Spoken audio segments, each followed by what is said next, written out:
नमस्कार साथियों, मैं मनीष भारती संस्कृति पीसीएस प्लेटफॉर्म पर आप सभी का स्वागत करता हूं। साथियों, हम सभी जानते हैं कि बिहार में विधानसभा चुनाव संपन्न हो गया और बिहार में विधानसभा चुनाव के संपन्न होते ही पंचायत चुनाव की तैयारी शुरू कर दी जाती है।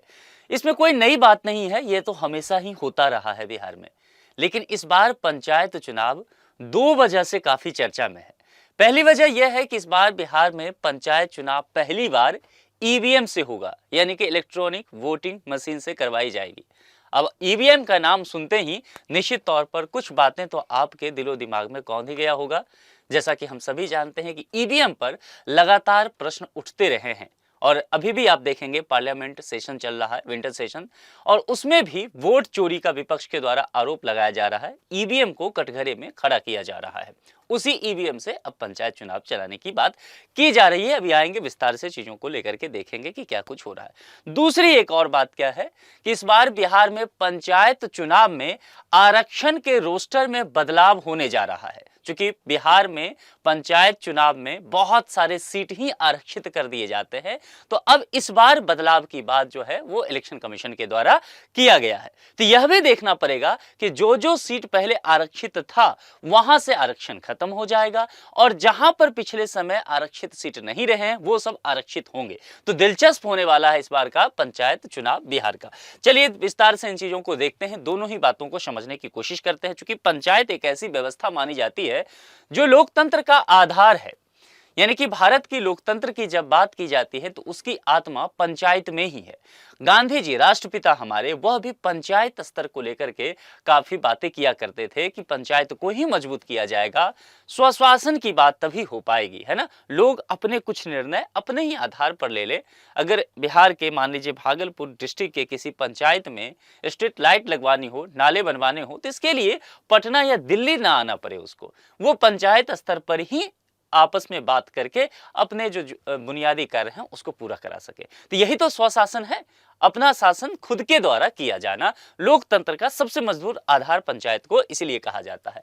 अब यहां पर कहा गया है कि पहली बार ईवीएम से पंचायत चुनाव किया जाएगा और मतदाता 6 अलग अलग मशीनों में वोट डालेंगे। अब यहां पर यह प्रश्न है कि आप कहेंगे कि ईवीएम से जब वोटिंग होता है तो एक मशीन होता है, यहां पर 6 मशीन क्यों कहा गया? क्योंकि अभी मैं चर्चा करूंगा।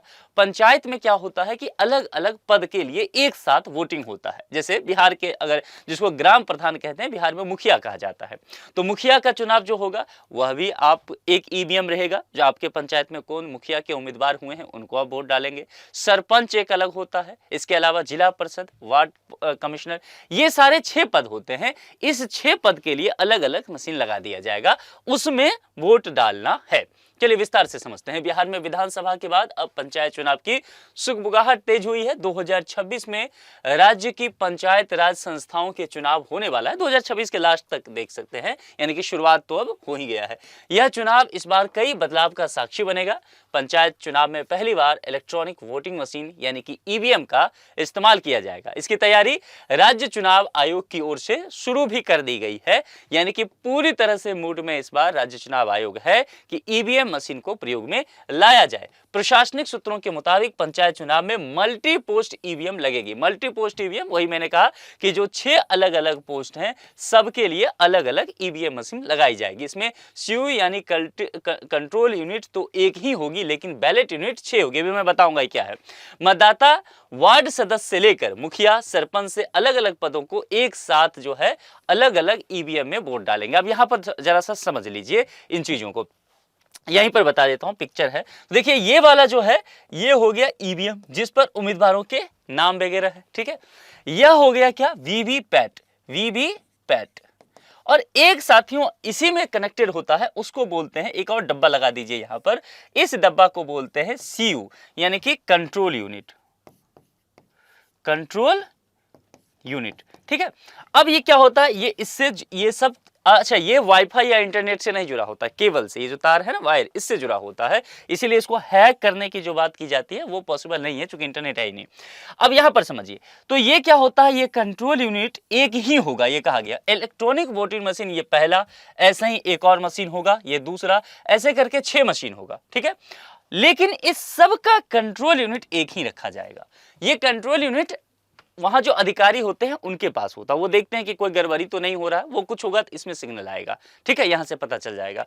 वीवीपैट इसलिए होता है कि मतदाता के सत्यापन के लिए कहा गया ना कि भाई हमने वोट डाला पर्सन ए को, वोट चला गया पर्सन बी को, ये कैसे हुआ, ठीक है, वोट राम प्रसाद को डाला, श्याम प्रसाद को मतदान मेरा चला गया, ये आशंका दर्ज की गई थी। सुप्रीम कोर्ट में मामला गया तो कहा कि सभी वोटों का वेरिफिकेशन तो नहीं हो सकता है, लेकिन वीवीपैट मशीन लगा सकते हैं। इससे क्या होगा कि आप अगर राम प्रसाद को डाले हैं वोट, तो यहां से ये दिखेगा, ये पर्ची जो निकल रहा है ना, इस पर दिखेगा कि आपने किसको मतदान किया है, सब कुछ आप यहां पर देख सकते हैं। कुछ सेकंड तक ये पर्ची रहता है, फिर ये पर्ची को आप घर नहीं ले जा सकते हैं। ये पर्ची एक पारदर्शी होता है, ग्लास लगा होता है तो ट्रांसपेरेंट है, देखेंगे, और फिर ये पर्ची जाकर के ये बॉक्स देख रहे हैं इसमें नीचे गिर जाती है अंदर ही, लेकिन आप देख सकते हैं कि किसको आपने वोट दिया है, तो ये काम यहां पर कर दिया गया। अब अगर कभी इसको रखा जाता है, अगर कभी कोर्ट में मामला गया तो कुछ समय तक के लिए इसे रखा जाएगा चुनाव आयोग के द्वारा। अगर किसी भी पंचायत या लोकसभा विधानसभा कहीं भी अगर उसको सत्यापित करना है तो कुछ पर्चियां निकाल करके रेंडमली देखा जाएगा कि जिसको वोट दिया गया उसी को वोट पड़ा है कि नहीं, ये मतलब सत्यापित करने के लिए रखा गया है। तो यही बातें यहां पर कही गई है कि कंट्रोल यूनिट एक होगा, लेकिन अलग अलग 6 यहां पर आपको ईवीएम देखने को मिलेगा। तो इस बार इसीलिए पंचायत चुनाव में कुछ अलग दिलचस्पी होने वाला है। नवंबर 2026 में पंचायतों का कार्यकाल इस बार पूरा हो रहा है, तो बस दिसंबर तो अब जा ही रहा है 2025 का, और जैसे 2026 जनवरी आएगा उसके बाद देखेंगे पंचायत चुनाव जोरों से शुरू हो जाएगा, वहां तैयारी वगैरह। वर्तमान पंचायती राज संस्थाओं का कार्यकाल अक्टूबर नवंबर 2026 में पूरा होने वाला है। आरक्षण श्रेणी का निर्धारण किए जाने की प्रक्रिया मार्च के बाद शुरू हो जाएगी। बहुत इंपॉर्टेंट समय ये होगा, होली के साथ ही यहां पर देखेंगे कि जहां एक तरफ होली के रंग में बिहार रंगा होगा, पंचायत चुनाव की सबसे ज्यादा तैयारी यहीं से शुरू होगी, क्योंकि यहां आरक्षण रोस्टर चेंज होगा और यह दिलचस्प बनाता है बिहार के पंचायत चुनाव को। जो लोग भी बिहार के पंचायत चुनाव को समझते हैं, देखिए बिहार में विधानसभा चुनाव की जितनी दिलचस्पी नहीं होता है ना, उससे अधिक पंचायत चुनाव में लोगों की दिलचस्पी है। हर एक आदमी, एक एक घर का आदमी, बच्चा से लेकर बूढ़ा तक, औरत मर्द, सब इन्वॉल्व होता है उसमें, है ना। और उसके एक और वजह तब हो जाती है जब ये आरक्षण रोस्टर में बदलाव की बात की जाती है, इसीलिए इस बार बहुत महत्वपूर्ण होने वाला है। पंचायत सरकार के लिए 6 पदों के चुनाव होते हैं। सबसे हॉट सीट जिला परिषद सदस्य की होती है। इसके अलावा मुखिया, पंचायत समिति, सरपंच, वार्ड सदस्य और फिर पंच होता है, ठीक है। तो ये 6 सीट जो है इसके लिए मतदान कराया जाएगा। पंचायत चुनाव नए आरक्षण रोस्टर के मुताबिक होगा, यह कंफर्म कर दिया जा चुका है राज्य निर्वाचन आयोग के द्वारा।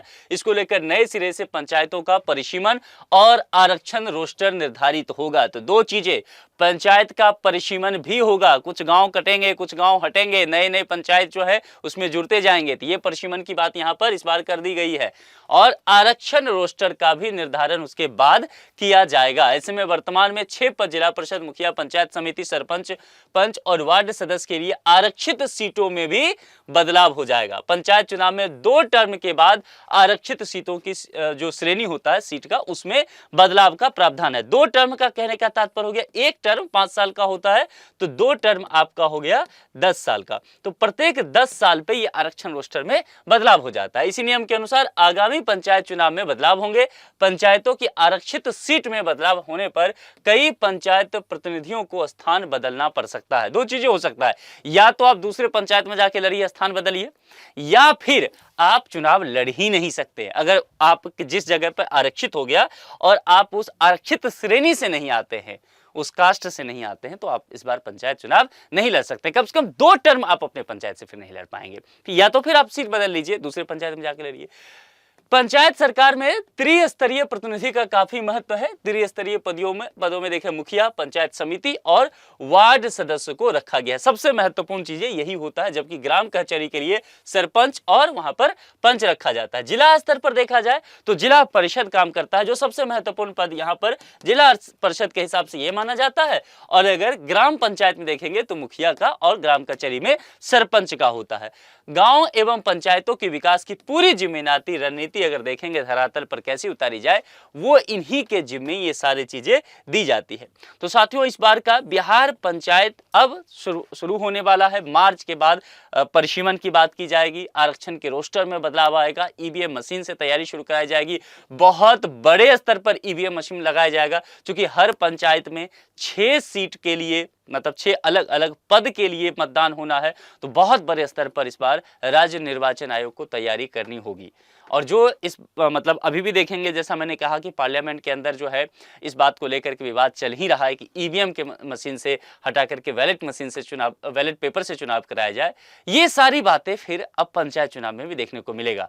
आप लोग इस विषय में क्या सोचते हैं कि आपको भी लगता है कि बिहार में पंचायत चुनाव क्या ईवीएम मशीन से ही होना चाहिए, या जैसे बैलेट पेपर से अभी तक होता रहा है उस तरह से ही कराया जाना चाहिए? आपके जो भी विचार है आप कमेंट बॉक्स में लिख करके बता सकते हैं। आज के लिए इतना ही। जुड़ने के लिए आप सभी का बहुत बहुत शुक्रिया। Thank you so much.